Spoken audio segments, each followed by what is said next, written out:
What's up, guys? Welcome back to another edition of Physical Media Friday.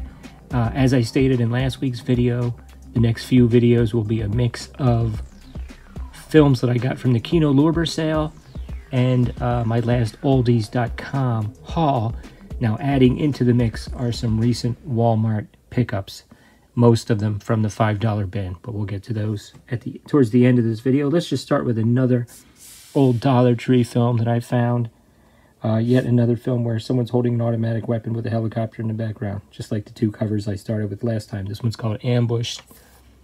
It apparently takes place during the Croatian War of Independence, so we'll give it a shot.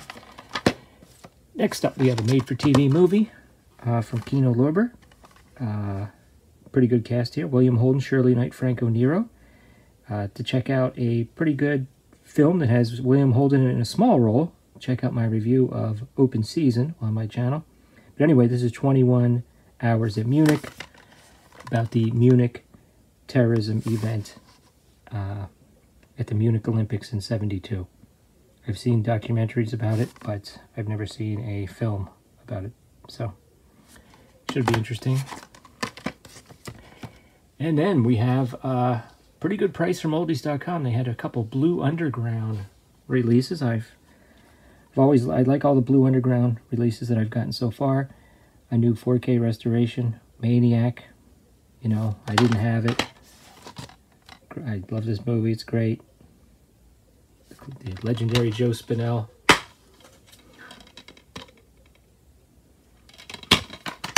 So I had to pick Maniac up. It's got some special features on there. And then the other Blue Underground is a Fulci zombie.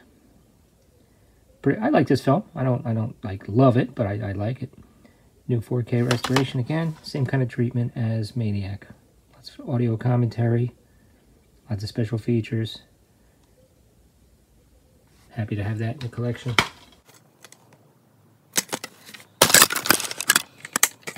Switch gears to some martial arts.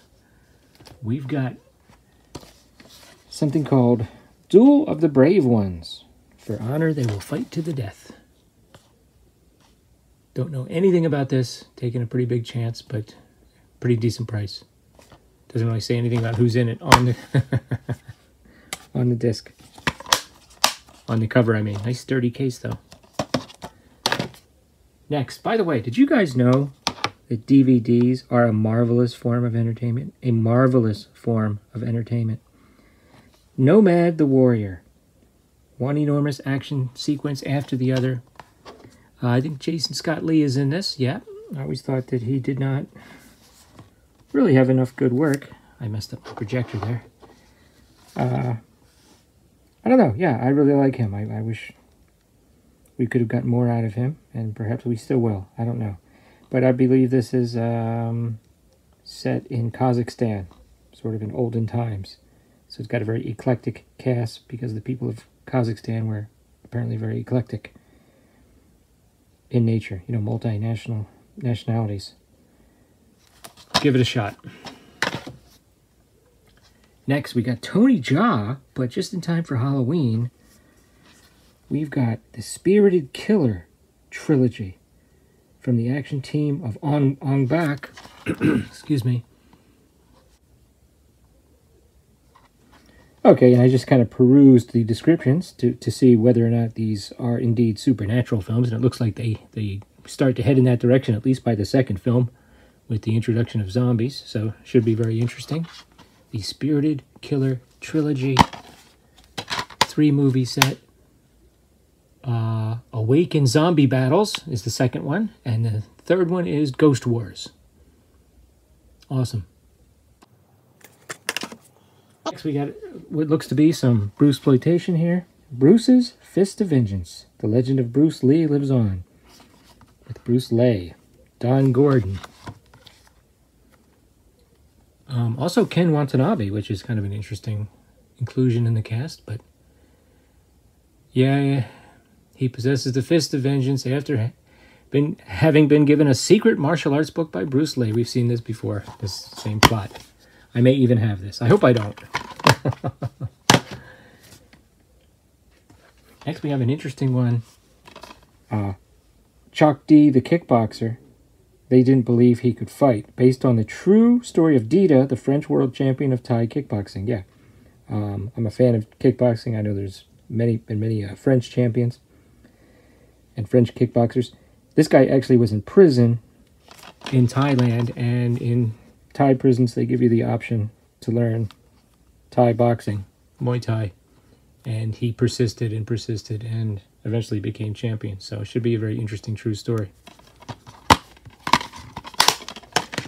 Next, Walmart $5 bin. First off, I already showed this a couple weeks ago when my son was still here. I got this from Aldi's, or actually I think I got this from Hamilton Book. But this is now at the $5 bin in Walmart for a little bit cheaper price. I think I may have gotten it for $5.99, and now it's $5 in the $5 bin. They also picked up American Werewolf in London. Speaking of my son, this was one of the first movies he watched in London for his film class. Kind of interesting. I already have it. We'll leave that in a plastic and pass that on to someone else. Same thing with these. I have both of these, but this is a double feature, Nightmare on Elm Street and Nightmare on Elm Street 2 in the $5 bin at Walmart. It's not bad, so I'll probably be passing that on to somebody else. And then I was very excited to see this. I know there was a special edition that came out a while ago. I thought about it, but you know what? This one's good enough for me. This is a collector's edition of Duel, classic made-for-TV suspense film directed by Steven Spielberg. Speaking of my son, this is one of the films that I showed my son a while back. And at some point, he just looked at me and went, "So this truck's not going to stop, is it?" I was like, "Nope." Just a great film with the great Dennis Weaver. So I absolutely had to have this in my made-for-TV movie collection, that's for sure. But I'm glad that I was a little bit patient on that one. And this release should be just fine for me. I should be, that's enough for me, I think. I don't need the $20 one. There you go, guys. What are your thoughts on the haul? Let me know in the comments below. Which ones of these have you seen or are you interested in? And do you agree that DVDs are a marvelous form of entertainment? Okay, I'll check you next time. Later.